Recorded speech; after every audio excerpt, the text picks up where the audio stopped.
This podcast usually goes about 30 minutes, which is about a minute more than Alabama's normal time of possession per game.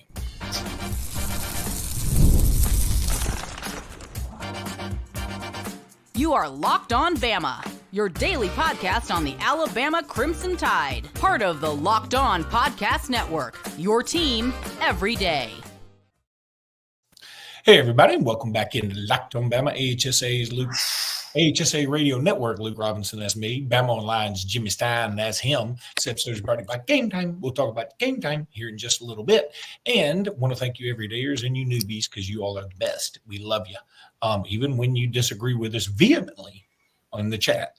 And it hurts our feelings. Which reminds me, before we didn't even put this on the thing, and I didn't talk to you about it, and that's why it's not on the thing, but I want to walk back something I said on the post-game show. Okay. So just let me know when. I can do it now or whenever you want. Go ahead and do it. I mean, let's knock it out of the park. Right after the game, and of course I was at the game and left the state, leave the stadium, come back, and then do a BOL show, and then Luke show. And I was still mad at that time. I did not like and was upset watching it live. As a matter of fact, right in front of me where I sit in the stadium, when Damani intercepted the ball and brought out of the end zone. And I even said, I would say you can't start next week or something like that, because I was mad and ranting. As I've watched the replay and read through discussion, I was wrong. And here's where I was wrong to be mad for sure, because now I realize Damani probably did the right thing. So, which leads me to be very wrong. And I apologize to Damani and his family and all his future heirs and everyone. His family, God, it wasn't that. I know. I just feel bad that I was very vehement about being upset at one of our players that didn't deserve it. Well, we don't know that. He should watch because we compliment him all the time. Damani, thank you for signing with Alabama. No, but what I mean is this. I was right in the sense that the absolute correct football thing to do there was take a knee. Here's where I was wrong in criticizing him. What I was doing by saying, Damani, you should take a knee, I was trusting the officials. I was trusting the officials to get it right. I was trusting that SEC officials would call the game competently and say his momentum carried him into the end zone. If he kneels, it's a touchback because it's the right call. And it would have been the right call. Absolutely would have been the right call.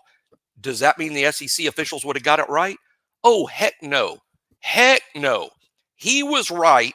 I was wrong to not trust the officials. And anyone out there that's like, oh, come on, the officials got to get that right. Keep this in mind. I didn't catch this at the game. I didn't know till I watched the replay. An official threw a beanbag on the 2-yard line. Right when he caught the ball, an official threw his beanbag. It hits the 2-yard line. So One official was prepared to say he caught it on the 2. Now, they may have had a discussion that led to, okay, we're picking up the beanbag. But that's all I need to know is they dropped a beanbag. And I think Malachi, one of the smartest players. Now, we've been critical, and I've been critical of Malachi. I didn't think he played great this game either, but he may have saved the game because Malachi was in a position. He saw that beanbag, and he told Damani to come out of the end zone. That's brilliant on the field stuff. Well, then, apologize to Damani, and I was wrong in what I said. Damani probably did the right thing, though I was correct about what should have been the right call had he kneeled. Yeah, his momentum, I think in the end, logic says they would have ruled his momentum took him into the end zone, which I think clearly did happen. Yes. Also, logic says SEC officials and officials in general have been god-awful this season, and we may get the god-awfulest crew on Saturday. But regardless, why take a chance? And I was for his running it out anyway, because the way things were unfolding, we would have fumbled the dead gum snap if we had taken a touchback and got it on the 20. Jimmy, listen, and look, so, I started out with a thumbnail, reasons to smile. Now, that's going to be misleading because the first topic we're going to tackle is time of possession problem. Now, here's a reason to smile. Again, we only have one loss, and this is shaping up to be a season where it's going to be a bunch of dudes with losses. They're not going to be a bunch of undefeateds left. I saw there's a Twitter account that puts out congratulations to all the undefeated teams out there, and it just shows their logos, and there's very few of them left. And Indiana's one of them. Army and Navy are two of them. I think is BYU one of them. I think BYU's one of them. Obviously, Texas is. That may end this weekend, though. all of those are going to end sooner rather I'm picking Texas to win. I've already decided. You got a winner yet? Texas, Georgia? No. But I say, we got time. We got time. Yeah. Now, so my point is, a reason to smile is we do only have the one loss. Unfortunately, it's to Vanderbilt, but what it is what it is. And we also are winning despite this statistic, which is very troubling, Jimmy. And the Tuscaloosa News came out with this. I swear I didn't see this on the Tuscaloosa News. I thought about this morning. And plus, I don't pay for their paywall, so I didn't get to read their thing. Here's the time of possession average per game. Alabama averages 29 minutes, 41 seconds, and the opposition is 30 minutes, 19 seconds. That is a massive problem. That is a massive problem. Isn't that, as a matter of fact, that's so close at 30 minutes, though. I mean, it's so skewed by the Vandy number. Maybe our time of possession has been pretty good in all the other games, but the Vandy number. Well, I would also argue, I need to go back and look at all of them individually. Yeah. But when your average is that's a problem. Oh, it is a problem for Alabama. And I think it is a problem. But I refuse to criticize the offense in terms of scoring too fast. I think that's Bama problems. Let me say this. That's You're not right. a real problem. You're right. But here's the thing. We are more of a quick strike offense. I was having a conversation with somebody about this morning. You're right. We're more quick strike now, right? Yeah. And so in theory, if you are quick strike, and by the way, quick strike implies that you score when you get the ball. So if you're quick strike and then you put your defense right back out there, well, it puts pressure on their offense to score. And eventually, you get your turnovers, or eventually they don't score, and then you're quick striking and blah, blah, blah. The problem is we didn't quick strike Saturday. Right. We had only 14 points into the fourth. We scored on the very first drive, knife through butter. And then next thing you know, it's hot knife through butter, I know. But I'm trying to save time on the podcast, and I'm losing time by explaining these things that I'm saying. But when we're a quick strike offense and we don't strike, it's a major problem for our defense. So if I can live with the time of possession thing, but we got to score more. So that's where everybody's killing the defense. And I get it.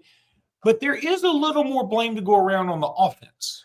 I'm in the midst of my rewatch, and so I'll rewatch the game really slowly because I try to see everything. So I'll rewatch the first half on Sunday. I've not rewatched the second half yet. I'm going to do that today, and I'll talk about it tomorrow. But in rewatching the first half, look, for 28 minutes, Alabama played really well. I mean, they had only scored 14. If you want to criticize that, that's fair. But 14 and a half, if you extrapolate that over the whole game, Alabama wins 28-0.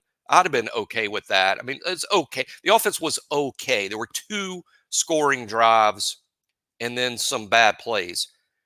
Defensively, Alabama actually played really well the whole half. I mean, South Carolina's points came because of this one drive where there was a bust. They scored 1 touchdown, and we busted. And really, a lot of people are blaming on Mincy. I thought at the game, I thought it might be Mincy. Watching the play, I don't know which safety. I don't know whether it was Sab or Malachi, but one of the safeties busted. I feel confident in saying that it wasn't Mincy. Secondly, the safety, special teams penalty, and the coaches for even calling a pass play where Milroe had to be in the vicinity. Just run the ball. You've got a 14-point lead. I don't think the coaches did a good job, Sheridan and DeBoer, of calling plays situationally at the end of that half. Milroe shouldn't have thrown that ball where he got the safety. He damn sure shouldn't have thrown it with 10 seconds left in the half. That was stupid. I mean, I hate using that word and being that emphatic, but that was stupid. That wasn't defendable. That was just dumb. Now, Milroe threw the ball where he shouldn't have, and Milroe threw the interception. I'm not taking Jalen totally off the hook, but most of that was the sideline. They should have just hand the ball to Jam and gone in with the lead with a lead. And that was I blame that last 3 points completely on the sideline, and the safety partially on the sideline. Again, Jalen made a bad play there, allowing the safety. And there we were for the 4th time in the half. 4th time that I saw not blocking Kennard. Okay, you're right. We missed him and shifted protection, leaving him unblocked. Right. That's okay. All that's true. And you're right. I'm going to say this, though. I'm more okay with the being aggressive than you are. I'm okay with being aggressive. I'm not okay with what they actually they called, apparently. I was fine. In fact, I remember vividly, I'm watching it at home by myself, being very active on Twitter.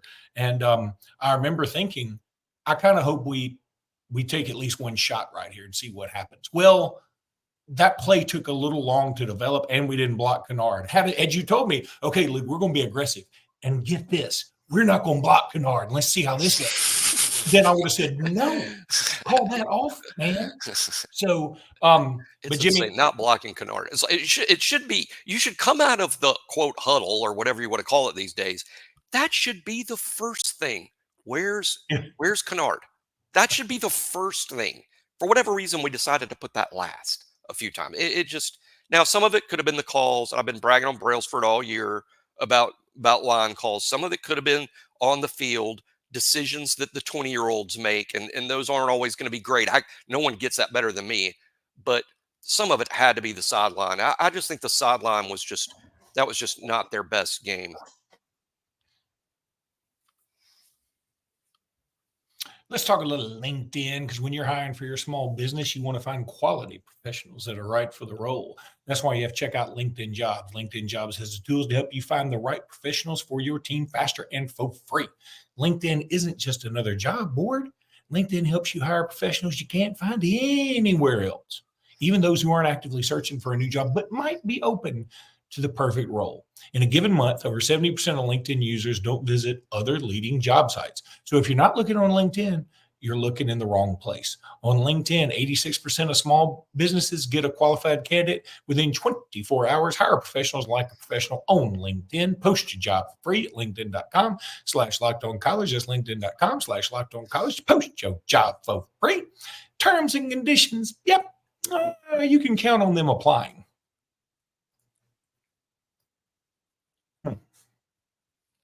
Want to give a couple of shout outs real quick. My buddy Mookle has just discovered our podcast. Love you, Mookle. You're a great American. He went to high school with me, and he's brilliant. And I graduated 42nd out of 49 at Indian Springs. I would be shocked if Mookle didn't graduate one. Really? He is smart. Is Mookle a nickname, a last name, or is that his first name? It's Mookle, his first name. He's Indian. Oh, awesome. Yeah. Awesome. What kind of nickname would Mookle be? That's what I was wondering. I mean, I'm like that. I was exactly wondering, like the genesis of the nickname. The fact his first name. The guy who slaughters cows, Mookill. That's the only thing I could think of right off the top. But Mookle's a great American and good friend and good dude. Then also a guy named Nick I ran into. He said, "Hey, watch y'all's podcast," and hey, Nick, appreciate you. I sent a few seats down from Justin now at the games, and Ben and Justin introduced himself and watched his show. He just sits about 4 seats down from me. And then one other one, I ran into a family of people walking yesterday, and this guy was just smiling at me, and he comes up to me and shakes my hand and said, I'm your first listen every day. And I was like, oh, man, I don't remember. He's the first. Maybe that was Nick. I don't remember. We had a gaggle of folks at the Academy, of course, right? A gaggle of listeners. And then I had Bill and some others. I was eating breakfast at Brick and Tin yesterday, or brunch or something. And this girl comes up to me and says, hey, I met you one other time, but I just want to say I saw your TikTok on DeBoer's shirt, and I agreed with you 100%. A lot of people have killed me on it, and I know it was a bit of an overreaction, but apparently Locked On Podcast put it out as a TikTok, and I don't have TikTok, none of it, and it's gotten about 850,000 views, which is pretty ridiculous, and it's just me overreacting and being a moron.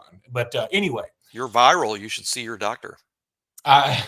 I'm viral. I also had the gout recently, so I've got a lot of things going on. I'm bacterial. Anyway. My TikTok dances get like no views. Try doing them with clothes on. So Jimmy, what is wrong with the defense? I know we just talked about the offense not helping the defense out. And I'll tell you something, in a way, just like in the thumbnail, that is a reason to smile. it is a bit of a reason to smile that the defense isn't as lost as y'all think. Now, look, again, I was pretty hard on Kane Womack on Twitter this weekend, and we should all be hard on him because the defense isn't performing to Correct. our last decade and a half of standard. Well, that was always going to be true. That was always going to be true. But I agree that it's not. We thought it'd be in the area code. It's not as good as it should be. No question. Okay. But we also did just explain a little bit that the offense is not helping them out much. So, but what is wrong here, Jimmy? What is really wrong? Yeah, I've given this a lot of thought. I think we have a tendency as people, as humans, we always want a boogeyman or a thing about a fix. How do I fix this? What's the fix? Football's complicated. There's so many moving parts. Literally all of them are moving parts. Football's complicated. It's not simple. So in terms of what's wrong with the defense, it's not one thing. I think it is a lot of things adding up. Number one, the scheme. I think it's fair. It's not right, but it's fair to question whether Womack's scheme is going to work in this league against the players that against the teams Alabama plays. I think that's part of it. Is it all people that want to say that's all of it? That's just wrong. But in my opinion, I think but that's part of it, or could be part of it. Secondly, and more likely, a lot of it's personnel. It's not the same personnel. This is not 2011 Alabama defense. This isn't 2016 Alabama defense, or even 1992. This is not vintage Alabama personnel defensive-wise, and we didn't know that going into the season. I think too much of the personnel on defense is either great but really inexperienced, or experienced but not that great. So you got a few that are very experienced but not great, or frankly, they'd already be in the NFL. And a few of them, Zabian's going to be awesome. I mean, Jordan Renaud, who played a lot this weekend, he's going to be awesome. There's a lot of young guys that are going to be great, but you can't field an elite defense in this league with a lot of freshmen. And then you got newcomers, and then you got here's another factor, Luke. They're learning a new scheme. Now, it's not as complicated as Saban's, but they are learning a new scheme and have only played 6 games in it. And there's been something in our DNA for 17 years about how we do things. That's true too. We had a bust this weekend, on the touchdown that they scored. One other factor, I don't know why fans never like to admit this or discuss this, but these teams were playing pretty good. This isn't typical Vanderbilt. It's not even really typical South Carolina. What South Carolina team has Kennard and Dillard Stewart and Nick Harbor and Sellers, who's basically a redshirt freshman Jalen Milroe? I mean, who has these guys? And Vanderbilt's the best Vanderbilt team in forever with a legit playmaker at quarterback. Some of these Georgia people how do we let Georgia come back? They're Georgia. That's how they came back. They got first round dudes all over the place. So some of it's the competition. These guys are just pretty good. So I think when you add it all up, Luke, scheme, maybe the personnel isn't as good as it should be. They're learning a new defense. We're playing good teams and catching some bad breaks, either from our own offense, bad officials' calls, or something, some bad breaks. I think you add it all up, and it hasn't been great, but there's reason to think it will get better. Yeah, and again, I think once the offense finds its identity a little more, and that's one thing we talked about in the podcast yesterday is what's going on with Justice Haynes and why in the running game better, and some people made some great points. Look, we don't run the ball enough to know what they can do, and that's true. Agreed. But part of that is because when we do run the ball, we seem to get 2 or 3 yards. It's not the best.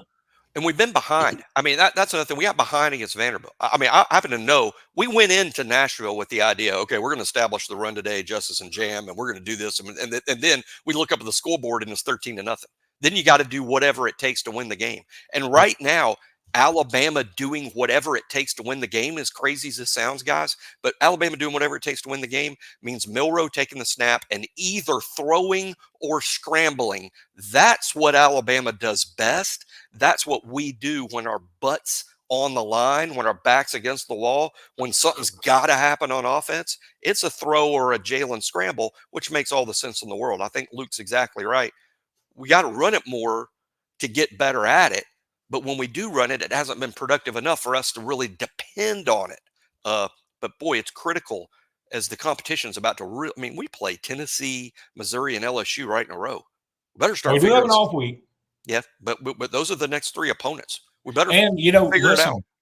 Listen, I made fun of somebody. A guy picked LSU to beat Ole Miss because he said LSU simply doesn't lose at night in Baton Rouge, and I said, well, except for Alabama, in 12 and 14 and 16 From and 18 and 60, 20, I think and then in Troy in Troy not too many years ago, and Auburn did it a couple years ago. I mean, besides that, they don't. Now, that being said, I think Brian Kelly's like 8-1 at night in Baton Rouge or something. They're a good team, and I knew they were a good team. I wasn't surprised at all. I picked them to win the game. Now, they didn't lead in the game until the final play of the overtime, and they shouldn't have won. Maybe Lane blew it, but this LSU team is good. I mean, why do we as fans think you have to be 2019 LSU or 2020 Alabama to be good?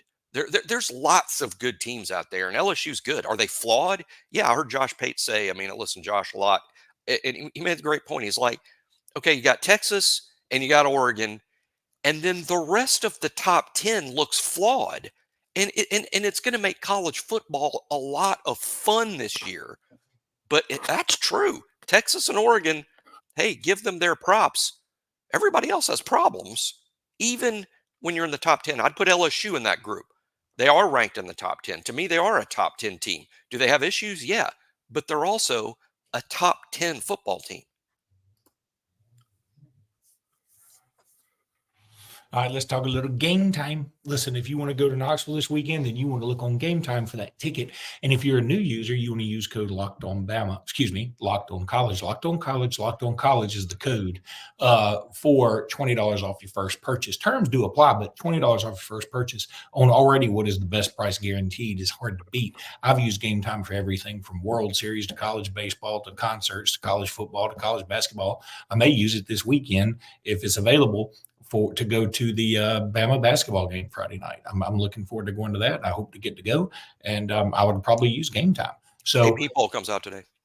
AP basketball poll comes out today, and you want to use Game Time to get all of your Alabama basketball tickets because we're all going to be very good, and we may be preseason number 1. I doubt it. I bet we're number 2. But let's see. Anyway, you want to use Game Time. Use code Locked On College. Game Time is the absolute best. What time is it? Of course, it's Game Time. Game Time.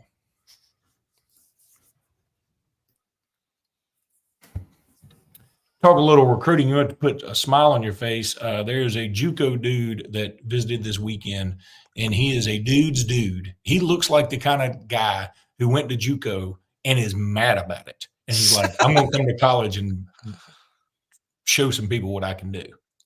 Yeah, and boy, Bone had a great story on him. Tim Watts has made some comments on BOL. We got a pretty good batting average over there. You ought to check out the batting average. It's good when we get really optimistic about a guy, and they're optimistic about this guy, and he is. I mean, he's going to be a bandit, by the way. Bandit's big. We could probably do a whole show tomorrow on the fact there was a big change on Alabama's defense this past weekend against South Carolina for virtually the entire first half. We played with 2 bandits on the field. That's not something Alabama has done a lot. I think it's a response to the Vanderbilt game. It's a response to how we get to get a little better against the run. What do? They wanted to get bigger. Wolf out, bandit in. We played most of the first half with Latham, Overton, and Renaud. 2 of those 3 were on the field virtually the whole half. So Alabama getting big, trying to stop the run. Anyway, my point is this guy, Cavante Henry, he's going to be a bandit at Alabama. So bandits were big this past weekend. Then we come out of the weekend with a recruiting report that we may lead on the nation's number 1 JUCO prospect. And Alabama is recruiting him as a bandit. You could lose Latham to, old age. He's been there for a long time. I think he'd have another year, but Latham's in his 5th or 6th year right now. And LT Overton's playing good enough to where I think the NFL could give him a look and he could leave for the draft. If so, then you desperately need a new bandit to come in and play with Renaud and Keon Keeley. Keon Keeley, by the way, Scout Team Player of the Week. Whenever Keeley gets a nod from the staff, we need to pay a lot of attention to that. That's probably a good thing. Again, what we're waiting for Keon to do, folks, is turn the corner. We're asking him to play a new position. We're asking him to put on weight. We're asking him to be comfortable playing at 280. for a kid who showed up at 240, it takes a minute. What they're waiting is the light to come on for him to turn the corner. Scout team player of the week. Did the light come on? We might find out soon. It'd be awesome if it would come on this weekend. This Tennessee team is vulnerable. I mean, and that's so weird to say because Alabama's the favorite. Now they're a slight favorite. It's essentially a pick 'em. But regardless, Alabama going into this game, Tennessee still, I think both teams are looking for a true identity. I mean, obviously, both of them have some big time positives. Both of them have shown incredible potential this year. Both of them have shown, hey, we can lose to just about anybody on this schedule. So I feel like this game is going to be so important. I'm thankful. At first, I was really hoping this was going to be the night game. I just love the night game atmosphere, but I'm glad that it's not a night game because I do think the crowd, it may take a little sting off the crowd. And here's the other thing. This is one thing that is crucial. This is going to be Kalen DeBoer's first true road SEC game. Vandy was not a road game. I mean, on the schedule it was, but it was 80% Alabama crowd, and it's a couple hours up the road. Knoxville is a longer trip. It is going to be raucous. They hate us. I get it. We've owned them for a while. I would hate us too. And this is going to be true SEC environment. And Kalen DeBoer, yeah, you've been to Oregon. It seats 53,000 and it reverberates. Loud. It's loud. Oregon's loud. That's fine. It's loud. Yeah, sure. I'm not saying Oregon's not loud. Tennessee's got double that. Yeah. Double. Literally. DeBoer's been a good big game coach. When he got here, if you just look at what DeBoer's done at Washington and Fresno, a couple patterns emerge. And the one pattern that's really good for Alabama, particularly this week, he's been good in the big games. He's been really good in the big games. And he's already won a huge game so far this season against Georgia. I think Alabama's going to play well in this game. And I'm not ready to pick a winner, obviously. I'll just admit that the way Alabama's played recently, I don't think they've played good enough to win this game this weekend. But I do think Alabama's going to play well. And one thing I do feel certain of going into this long Tennessee week, Luke, is I think this game is going to be tight. I think it's going to be tight one way or the other. I'm not sure yet who I'm going to pick to win or what's going to happen.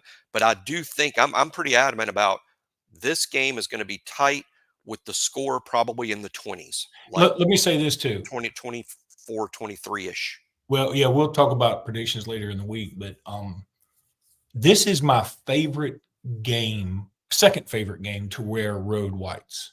Oddly, my favorite game where we wear our clean road whites is at Penn State.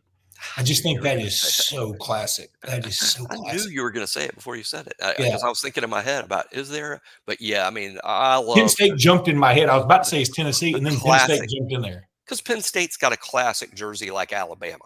I mean, that's Penn State. You know, you see Penn. I'm so old school again. I'm an old man shaking his fist at the clouds. I give Oregon a pass because they do it better than anyone ever has. I give Oregon a pass on changing their uniforms every week. Well, and also they need a gimmick. They did it first, and they did it great. And hats off to them. But me, when I turn on a game on TV, I don't need I don't want a graphic to tell me who's playing. I want to look out there on the field and know who it is. I don't need your graphic. I don't need the announcers. I just look at the teams on the field and oh, that's Penn State. That's Alabama. That's Nebraska. That's USC. That's Michigan. You know, but when it's Maryland, I mean, I don't need to Google who's on my TV screen. And I know that's an exaggeration, but y'all know what I'm saying. I don't like all that. And Tennessee does it, by the way. And by the way, Tennessee, you're wrong to do it. And I'm sure I'm the last person you will listen to. Tennessee should wear that crazy orange and white with the orange tee on their helmets. This gray stuff and the black stuff and no, just wear the class because it's great. It's cool. It is great. It's football time in Tennessee. That means the orange and the white and the orange tee on the helmet and none of that gray stuff. I was mad we had that little thing with houndstooth on it that one time right at the neck. I didn't like that. Yeah, I don't exactly. No, I'm too. Now, of course, I am very old school. I mean, you made that sentence too long. To take the school off. Very old. Anyway, all right. That's going to do it for today's podcast. We'll be back tomorrow with more. Until then, roll tide, everybody. Roll tide.